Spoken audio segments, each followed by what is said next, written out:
Assalamu alaikum, welcome back to my YouTube channel Worldly Affairs. I hope you all are doing good. इससे पिछली class में हमने पढ़ा था रिन्यूएबल एनर्जी रिसोर्सेज के बारे में और आज की क्लास में हम पढ़ेंगे नॉन रिन्यूएबल एनर्जी रिसोर्सेज के बारे में। इनकी कितनी टाइप्स हैं, ये है क्या असल में, इन सब चीज़ों के बारे में हम पढ़ेंगे। तो लेट्स स्टार्ट द क्लास।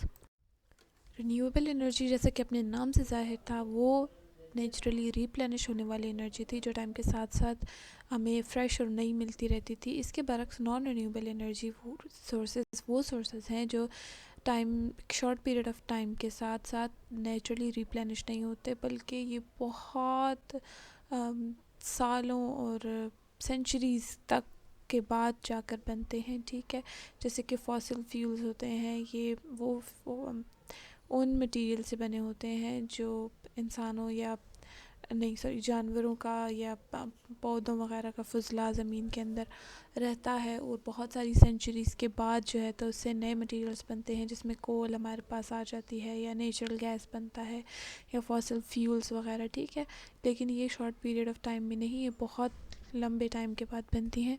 इनके बहुत फ़ायदे भी हैं और ड्रॉबैक्स भी हैं। ठीक है, ये बहुत दहाइयों से इस्तेमाल हो रही हैं ह्यूमंस की एनर्जी नीड्स को पूरा करने के लिए, लेकिन इसके ड्रॉबैक्स ये हैं कि ये एनवायरनमेंट पर बुरे असर डालती हैं। दूसरा ये कि ये फाइनेट है, ये ख़त्म होने वाली चीज़ें हैं, तो इनके ऊपर हम ज़्यादा अरसे तक रिलाय नहीं कर सकते हैं। नॉन रिन्यूएबल एनर्जी रिसोर्सेज में सबसे पहले हमारे पास आते हैं फॉसिल फ्यूल्स। ठीक है, फॉसिल फ्यूल्स कैसे बनते हैं? ये बनते हैं बायोमास से, यानी ऑर्गेनिक मटेरियल से। ऑर्गेनिक यानी लिविंग मटेरियल से, एनिमल्स या प्लांट्स के जो फॉसिल्स हमारे पास रह जाते हैं वो ज़मीन में धंस जाते हैं और बहुत लंबे टाइम यानी बहुत ज़्यादा लंबे टाइम तक ज़मीन में धंसे रहते हैं, सेंचुरीज़ तक। तो वो अपनी केमिकल प्रॉपर्टीज़ और अपने स्ट्रक्चर चेंज करते रहते हैं और वो बायोमास या वो ऑर्गेनिक मटेरियल चेंज होकर हमारे पास फॉसिल फ्यूल्स बन जाते हैं, जिसमें सबसे पहले हमारे पास आता है कोल, जो कि हमें सबको बखूबी पता है क्या है। एक ब्लैक या ब्राउनिश ब्लैक सेडिमेंट्री रॉक है। सेडिमेंट्री जो है तो रॉक्स की एक टाइप है। जब हम टाइप्स ऑफ रॉक्स के बारे में पढ़ेंगे तो मैं आपको सेडिमेंट्री और बाकी टाइप्स ऑफ रॉक्स के बारे में एक्सप्लेन करूँगी इंशाल्लाह। कोल जो है तो इसका मेन कंपोनेंट है कार्बन। जब हम इसको बर्न करते हैं तो इसका मेजर ड्रॉबैक ये है कि इसमें से ये कार्बन रिलीज़ होती है और ये ग्रीन हाउस गैस एमिशन का के लिए रिस्पॉन्सिबल है, क्लाइमेट चेंज के लिए रिस्पॉन्सिबल है और हमारे इन्वायरमेंट को बुरी तरीके से इफ़ेक्ट करते हैं। ठीक है, और इसका फ़ायदा ये है कि इससे हम इलेक्ट्रिसिटी जनरेट करते हैं बहुत बड़े पैमाने पर और इंडस्ट्रियल प्रोसेसेस में भी ये यूज़ होती है एज अ फ्यूल। ठीक है, दूसरा हमारे पास आता है पेट्रोलियम। पेट्रोलियम भी एक फॉसिल फ्यूल है। ठीक है, ये फॉसिल ज़मीन के अंदर जब धंस जाते हैं तो ये डिफरेंट शेप लेते हैं, कभी कोल, पेट्रोलियम या नेचुरल गैस की सूरत में। ठीक है, यानी सॉलिड, लिक्विड या गैस। ठीक है, पेट्रोलियम में हमारे पास गैसोलीन, डीजल और जेट फ्यूल वगैरह आ जाते हैं। ये हमारे पास मेनली यूज़ होते हैं ट्रांसपोर्टेशन के लिए या हीटिंग के लिए या और इंडस्ट्रियल प्रोसेसेस में हमारे पास यूज़ होते हैं। ठीक है, इसकी एक्सट्रैक्शन और रिफाइनिंग में या जो है तो मेजर ड्रॉबैक ये है कि इसको जब हम एक्सट्रैक्ट और रिफ़ाइन करते हैं तो इसमें से ग्रीन हाउस गैसेस की एमिशन होती है, जो कि एनवायरनमेंट पर डिवास्टेटिंग इम्पैक्ट्स डालती है और हमारे एनवायरनमेंट के लिए बहुत बुरे तरीके से असरअंदाज होती है। तो ये इनके ड्रॉबैक्स हैं। तीसरा हमारे पास नेचुरल गैस है। ये नेचुरल गैस जो है तो कोल और पेट्रोलियम के मुकाबले में एक क्लीनर फॉसिल फ्यूल समझा जाता है। ठीक है, क्योंकि इसकी एमिशंस जो हैं तो वो बहुत कम होती हैं। ये वही गैस है जो हम अपने घरों में यूज़ करते हैं खाना पकाने के लिए, और ये बिजली बनाने के लिए भी यूज़ होती है, हीटिंग के पर्पज़ के लिए भी, और या तो व्हीकल के फ्यूल के तौर पर भी इस्तेमाल होती है। ठीक है, इसकी हालांकि एमिशंस बहुत कम है, लेकिन जब हम इसकी एक्सट्रैक्शन करते हैं या ट्रांसपोर्टेशन का काम होता है तो इसमें से मीथेन गैस की एमिशन होती है, which is green house gas, और ये भी हमारे एनवायरनमेंट के लिए बुरा है। ठीक है, तो जो फॉसिल फ्यूल्स हैं इनके मेजर ड्रॉबैक्स ये हैं, एक तो ये फाइनेट हैं, ये ख़त्म होने वाले हैं। ठीक है, दूसरा ये कि ये रिप्लेनिश नहीं होते because it is a non renewable energy, तो ये शॉर्ट पीरियड ऑफ टाइम में ये रिप्लेनिश भी नहीं होते। और तीसरा और मेजर ड्रॉबैक इसका ये है कि हमारे क्लाइमेट पर बहुत बुरे तरीके से असरअंदाज होते हैं और क्लाइमेट चेंज को बहुत ज़्यादा एक्सेलरेट कर रहे हैं, which is not a good thing.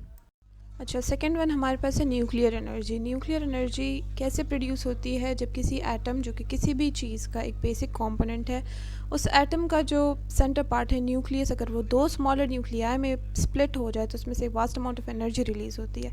इस एनर्जी को हम यूज़ करते हैं इलेक्ट्रिसिटी जनरेट करने के लिए और दूसरे बहुत सारी चीज़ों के लिए। इसको हम कहते हैं न्यूक्लियर एनर्जी, ठीक है।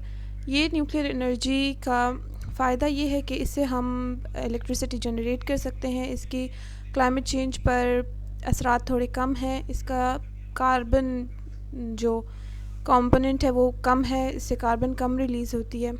लेकिन इसके साथ इसके अपना सेट ऑफ चैलेंजेस हैं। सबसे पहले तो इससे एक्सीडेंट्स होने का ख़तरा है, और न्यूक्लियर वेस्ट डिस्पोज़ल जो हमें ओशंस वगैरह में डिस्पोज़ करने पड़ते हैं, वो इसका एक मेजर ड्रॉबैक है। नेक्स्ट हमारे पास है नेचुरल गैस लिक्विड्स। ये नेचुरल गैस लिक्विड्स जो है, तो नेचुरल गैस की प्रोडक्शन के दौरान जो बाय प्रोडक्ट्स हमारे पास प्रोड्यूस होते हैं, जो वेस्ट प्रोडक्ट्स जिसको हम कहते हैं, उससे हम तैयार करते हैं नेचुरल गैस लिक्विड्स। और इसमें होता है ईथेन, प्रोपेन और ब्यूटेन जैसे एलिमेंट्स, ठीक है। ये केमिकल इंडस्ट्रीज़ में यूज़ होती है या हीटिंग या कुकिंग वगैरह के लिए भी यूज़ होती है, and even in transportation also. अच्छा जी, तो अगर हम इन सब चीज़ों को समराइज़ करें जो हमने आज की क्लास में पढ़ी हैं, हमने जितने भी नॉन रिन्यूएबल एनर्जी रिसोर्सेज पढ़े हैं, उन सब के बारे में हमने ये पढ़ा है कि ये बहुत वास्ट अमाउंट में इनकी यूटिलाइजेशन है, कंजम्पशन बहुत ज़्यादा है, हम बहुत ज़्यादा यूज़ कर रहे हैं इनको डिफरेंट जगहों पर बिजली बनाने के लिए, ट्रांसपोर्टेशन में, इवन घरों में भी हम यही चीज़ें इस्तेमाल कर रहे हैं, नॉन रिन्यूएबल एनर्जी के रिसोर्सेज, ठीक है। लेकिन इन सब चीज़ों का एक मेजर ड्रॉबैक ये है कि हमारे इन्वायरमेंट पर एक बहुत ज़्यादा बुरे असरात मरतब कर रहा है। हमारी क्लाइमेट चेंज को बहुत ज़्यादा हद तक इन्हीं नॉन रिन्यूएबल एनर्जी रिसोर्सेज ने एक्सेलरेट किया हुआ है क्लाइमेट चेंज को, जो कि एक बहुत बड़ा कंसर्न है। क्लाइमेट चेंज एक ग्लोबल इशू है, और पूरी दुनिया के ऊपर इस वक्त ये प्रेशर है कि उन्होंने, हर कंट्री ने अपना हिस्सा डालना है in the reduction of green house gas emissions, ठीक है। तो हर कंट्री ने अपना हिस्सा डालना है। जिनकी ग्रीन हाउस गैस एमिशंस ज़्यादा हैं, उनके पास ये नॉन रिन्यूएबल एनर्जी के काम ज़्यादा हैं, ठीक है। तो अब ये कंसर्न चूँकि बढ़ता जा रहा है, तो इस चीज़ पर एम्फेसिस भी ज़्यादा होता जा रहा है कि नॉन रिन्यूएबल एनर्जी को रिप्लेस किया जाए क्लीनर रिन्यूएबल अल्टरनेटिव से, ठीक है। नॉन रिन्यूएबल एनर्जी के बजाय हम सोलर की तरफ आ रहे हैं, और हाइड्रो पावर तो पहले ही यूज़ हो रहा था। इसके साथ साथ ये ट्रेंड अब बढ़ता जा रहा है नॉन रिन्यूएबल एनर्जी को रिप्लेस करने का रिन्यूएबल एनर्जी से। लेकिन रिन्यूएबल एनर्जी की इंस्टॉलमेंट में और उसकी प्रोडक्शन में थोड़ा कॉस्ट ज़्यादा आता है, लेकिन वो उसका क्लाइमेट पर असर बहुत ज़्यादा कम है।